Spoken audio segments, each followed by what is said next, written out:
அன்புக்குரியவர்களே, நான் குடியிருக்க ஏரியாவில் 3வது வீட்டில் திருச்செந்தூர்ல இருந்து ஒரு குடும்பம் 1 வருஷமா இங்க தங்கி இருந்தாங்க. திடீர்னு முந்தா நேத்து அவங்க வீட்டை காலி பண்ணிட்டாங்க. அவங்களுக்கு ஒரே ஒரு பையங்க. அவன் பிஏ கம்ப்யூட்டர் சயின்ஸ் இன்ஜினியரிங் தான் படிக்கணும், அதுவும் கோயம்புத்தூர்ல தான் படிக்கணும் அப்படின்னு அடம் பிடிச்சதால 12 லட்சம் ரூபாய் செலவு பண்ணி ஒரு பெரிய இன்ஜினியரிங் காலேஜ்ல மேனேஜ்மெண்ட் கோட்டால சீட்டு வாங்கினது எனக்கு தெரியுங்க. அவர் சொல்லியிருந்தார். இப்ப 1 வருஷமா அந்த பையன் இங்க படிச்சுக்கிட்டு இருக்காங்க. ஃபர்ஸ்ட் இயர் தான் இப்ப முடிச்சிருக்கான். ஒரு 15 நாள் அந்த பையனை காணுங்க. முந்தானத்தி இவங்க திடீர்னு வீட்டை காலி பண்ணிட்டு அவர் சாவியை கொண்டாந்து என்கிட்ட கொடுத்து, சார் உங்க ஹவுஸ் ஓனர் என்னுடைய ஹவுஸ் ஓனர் உங்ககிட்ட சாவி கொடுக்க சொன்னார் சார் அப்படின்னு சொல்லிட்டு கிளம்பினார். நான் அவர்கிட்ட, சார் பையனுக்கு 4 வருஷம் படிப்பு இருக்கு சார், 1 இயர் தானே சார் முடிச்சிருக்கான், பையனையும் காணமே, ஏன் இப்ப கிளம்புறீங்க அப்படின்னு. சார் படிப்பு முக்கியமா பையன் முக்கியங்களா அப்படின்னார். எனக்கு எப்படி ரியாக்ட் பண்றதுன்னு தெரியலைங்க. ஏன்னா எனக்கு ஒன்றும் புரியல. அவர் உடனே, சார் எந்த சொத்து போனாலும் நான் சம்பாரிச்சுக்கோங்க, ஆண்டவன் புண்ணியத்துல நல்ல வசதிங்க, இந்த புள்ள எனக்கு எல்லா சொத்தை விட முக்கியமான சொத்துங்க, ஒரே புள்ளைங்க, இது போனா என்னால இந்த சம்பாதிக்க முடியுங்களா, அதனால புள்ள தாங்க எனக்கு முக்கியம், மற்ற சொத்தை பத்தி எனக்கு கவலை இல்லைங்க, ஆண்டவன் புண்ணியத்துல திருச்செந்தூர்ல நிறைய சொத்து இருக்கு சார் அப்படின்னு சொல்லிட்டு அவர் கிளம்பி போயிட்டாருங்க. நான் காலேஜ் சர்வீஸ்ல இருந்ததால இந்த மாதிரி காலேஜ் அளவுல இல்ல பள்ளி அளவுல மாணவர்கள் சில தவறுகள் செய்யறது பத்தி படிச்சிருக்கோம், நேரடியாகவும் பார்த்திருக்கோம். இப்ப காலேஜ் லெவல்ல எடுத்துக்கிட்டீங்கன்னா அவனுங்க வீக்கெண்ட் பார்ட்டிக்கு போறானுங்க, ட்ரிங்க்ஸ் சாப்பிட்றாங்க. அப்படி இல்லைன்னா அதோட முக்கியமான ஒரு பழக்கம் இருக்குங்க, கூல் லிப்ஸ்னு இந்த தடை செய்யப்பட்ட புகையிலை பொருள் ஒன்று இருக்குங்க. அது பார்க்கறதுக்கு நம்ம டீ பேக் மாதிரி இருக்கும், குட்டி குட்டியா, அதுக்குள்ள புகையில இருக்கும். அதை என்ன பண்ணுவானுங்க, இந்த கீழ்வாதத்தை இழுத்து உள்ள வச்சுக்குவோம். அது அப்படியே கிருகிரு கிருகிருன்னு இருக்குங்க. கிளாஸ்ல இந்த கிருகிருப்புலேயே உட்காந்துருப்பான் அவன். இது பாய்ஸ் டாய்லெட் போனீங்கன்னா யூரினல்ல ஒவ்வொரு பேசின்லயும் 10 பாக்கெட்டு கிடக்குங்க, பையன் வாயிலிருந்து எடுத்து போட்டது. அதே மாதிரி கிளாஸ்ல ஹவுஸ் கீப்பிங் பெருக்கிறாங்க இல்லைங்களா, அவங்க பாய்ஸ் சைட்ல இருந்து டெஸ்க்ல இருந்து அள்ளிக்கிட்டு வருவாங்க, பையன் வாயிலிருந்து எடுத்து போட்டது. இது நம்ப மாட்டீங்க, கேர்ள்ஸ் சைட்ல இருந்து கிடைக்குங்க. இப்படி மாணவர்கள் கிட்ட இந்த போதைப் பொருள் பயன்பாடு, தடை செய்யப்பட்ட புகையிலை பயன்பாடு இருக்கு அப்படிங்கிறது எனக்கு ஓரளவு தெரியுங்க. இதை பத்தி கோயம்புத்தூர் நார்காட்டிக்ஸ் பீரோ, அதாவது போதைப் பொருள் தடுப்பு பிரிவு காவல்துறையில இருக்குங்க. அங்க என்னுடைய நண்பர் ஒருத்தர் இருக்காரு, அவர்கிட்ட பேசிக்கிட்டு இருக்கும்போது இதை சொன்னங்க. இந்த மாதிரி இன்றைய சமுதாயம் இந்த கூல் லிப்ஸ்ல மாட்டிக்கிட்டு தவிக்கிற மாதிரி தெரியுதே சார் அப்படின்னு சொன்னேன். உடனே அவர் என்கிட்ட சிரிச்சுக்கிட்டே, எந்த ஜெனரேஷன்ல சார் இருக்கீங்க, இந்த கூல் லிப்ஸ் எல்லாம் இப்ப சும்மா ஜுஜுபி சார், அதெல்லாம் விட 4-5 மடங்கு முன்னால போயிட்டான் சார் பையன் போதைப் பொருள் பயன்பாட்டுல. இதெல்லாம் தெரிஞ்சும் நாங்க சேஸ் பண்ணி நடவடிக்கை எடுக்கிறோம். எங்களால நடவடிக்கை எடுக்க முடியாத இடத்துல முடியாத நேரத்துல கைகட்டி வேடிக்கை தான் சார் பாக்குறோம் அப்படின்னு சொன்னார். என்ன சார் அப்படின்னோம். சார் இப்போ தடை செய்யப்பட்ட போதைப் பொருள் எல்லா இடத்துலயும் பையனுக்கு கிடைக்குது, எப்படின்னு நீங்க கேட்பீங்க. டெலிகிராம் குரூப் இதுக்கு இருக்கு சார். அந்த டெலிகிராம் குரூப்ல நீங்க ஜாயின் பண்ணிட்டு உங்க போன் நம்பர் உங்க அட்ரஸ் கொடுத்துட்டீங்கன்னா பணம் கட்ட சொல்லுவோம். பணம் கட்டிட்ட உடனே வீடு தேடி கொண்டாந்து உங்க வீட்டு காம்பவுண்ட் வால் வழியா கொடுத்துட்டு போயிட்டே இருப்பான் சார். எந்த மாதிரி போதைப் பொருளும் உங்களுக்கு டெலிகிராம் குரூப் வழியா கிடைச்சிடும். அடுத்தது, இப்ப போதைப் பொருள் பயன்பாடு அப்படிங்கிறது எப்படி இந்த இளைய சமுதாயத்துக்கு வந்தது. முதல்ல பையன் சிகரெட் பிடிச்சு பார்த்தான். சிகரெட் பிடிச்சா வாய் நாறுது, வீட்டுல கண்டுபிடிச்சிடுறாங்க, அம்மா தொடப்ப கட்டையில அடிக்கிறாங்க. சரி, அடுத்து வீக்கெண்ட் பார்ட்டிக்கு போய் பார்க்கறான், நண்பர்களோட மது அருந்துறான், ஆல்கஹால், நல்லா இருக்கு போதை. ஆனா எப்படித்தான் நம்ம ரெஸ்ட் எடுத்துட்டு போதை தெளிஞ்சு வீட்டுக்கு வந்தாலும் வாய் சாக்கடை நாத்தம் நாறுது, மறுபடி மாட்டிக்கிறோம்.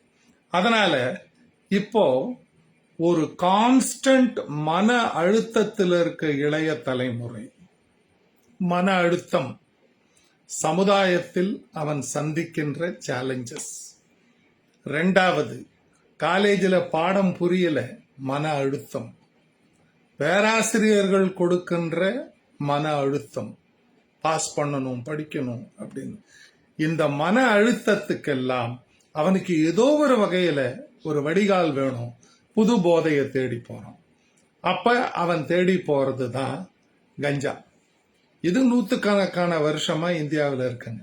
கோயம்புத்தூர் மாதிரி மெட்ரோபாலிட்டன் சிட்டி, சென்னை, கோயம்புத்தூர் மாதிரி இடத்துல சர்வசாதாரணமா கஞ்சா கிடைக்குதுங்க. பெட்ரோல் பங்குக்கு பின்னால, பங்க் கடையில, இல்ல கோயம்புத்தூர்ல இந்த முக்கியமான ஏரிகள் இருக்கு இல்லையா, அது கரையில, அங்க எல்லாமே கிடைக்குதுங்க. சர்வசாதாரணமா கிடைக்குதுங்க. இப்போ இளைய சமுதாயம் இதுக்கும் அடுத்த லெவல் போயிடுச்சுங்க. அதாவது பெயின் கில்லர்ஸ், இந்த வலி நிவாரணின்ற டேப்லெட் இருக்கு இல்லைங்களா, அது.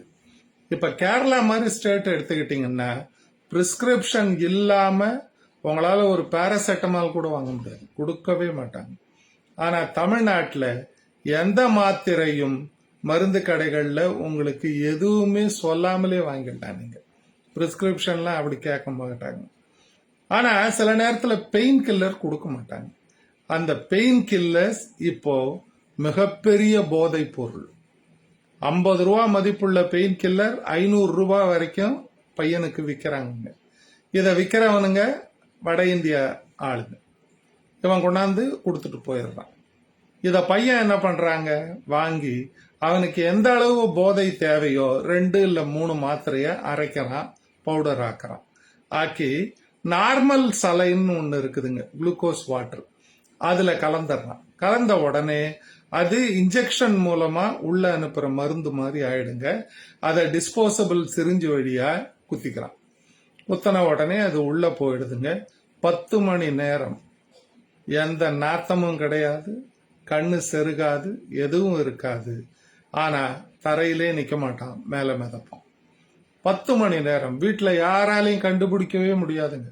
உள்ள டயர்டா வந்து தூங்குது அப்படின்னு பெத்தவங்க நினைச்சிருப்பாங்க. ஆனால் இவன் போதைக்கு அடிமையா இருக்கான்னு எல்லாமே டேமேஜ் ஆன பிறந்தாங்க கண்டுபிடிப்பாங்க. இப்ப பணக்கார வீட்டு பசங்களை எடுத்துக்கங்க, அவங்ககிட்ட பணம் இருக்குங்க, அவனுக்கு கிடைக்காத பொருளே கிடையாது. அதே மாதிரி இந்த அடிக்ஷன்ல இருந்து அவங்கிட்ட இருக்க பணத்தை வச்சு அவனால மீண்டு வர முடியும். இப்ப வசதியான வீட்டு பிள்ளை இருக்கான் பாருங்க, அவன் ஸ்டார் ஹோட்டலுக்கு போறான் சார். போயிட்டு அங்க பெர்மிட்டட் பார் இருக்கு இல்லைங்களா, அதுக்குள்ள நுழையிறான். தினமும் பாத்தீங்கன்னா 50-100 பேர் உள்ள போவான். ஆனா அங்க உள்ள விற்கிற பியரோ பிராண்டியோ அவன் குடிக்கிறது இல்லைங்க. அவங்களுக்குன்னு தனியா உள்ள ஒரு சாம்பர் இருக்குங்க, அங்க போறான். அங்க கொக்கெயின் எல்லா பொருளும் அவனுக்கு கிடைக்குது, எடுத்துக்கிறான். அந்த ஸ்டார் ஹோட்டல்ஸ்குள்ள அவன் சேஃப். ஏன்னா அவன் போலீஸ்ல மாட்டுறது கிடையாது. ஸ்டார் ஹோட்டல்ல இந்த மாதிரி தவறுகள் நடக்கிற இடத்துல லோக்கல் போலீஸ் உள்ள போகவே முடியாதுங்க. அதுக்கு நிறைய காரணம் இருக்குங்க. அரசியல், அதை நம்ம இங்க பேச வேணாங்க. நமக்கு நம்ம புள்ளதான் முக்கியம். இப்போ நம்முடைய பிள்ளைகள் இந்த மாதிரி அடிக்ஷன்ல இருக்காங்க அப்படின்னு நாம எப்படி கண்டுபிடிக்கிறது? நண்பர்கிட்டே கேட்டாங்க. சார், சில சிம்டம்ஸ் இருக்கு சார்.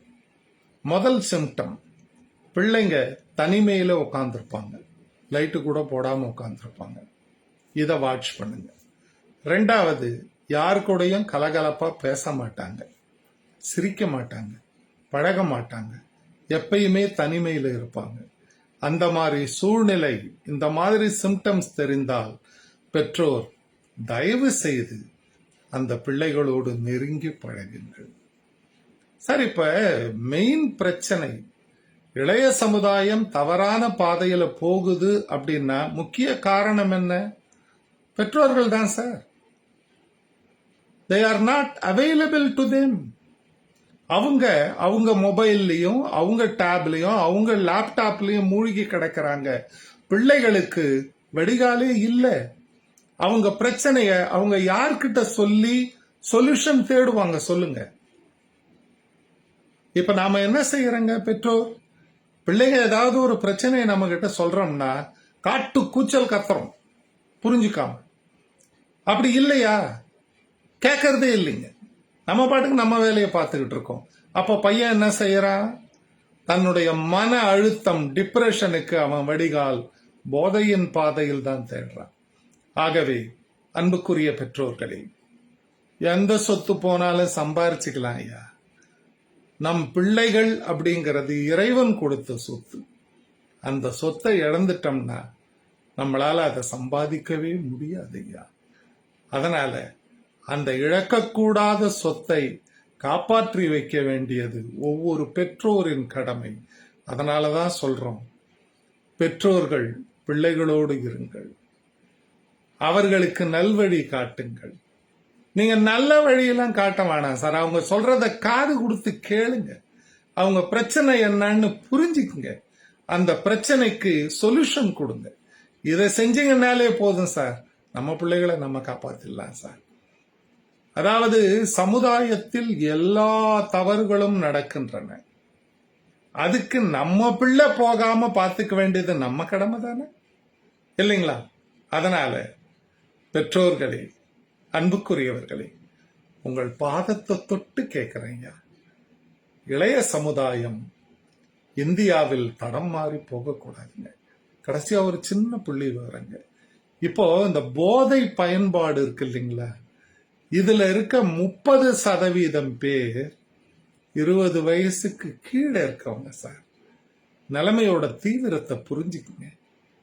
இளைய சமுதாயத்தை காப்பாற்ற வேண்டியது பெற்றோரின் கடமை. அன்புக்குரியவர்களே, வாழ்க வளமுடன்.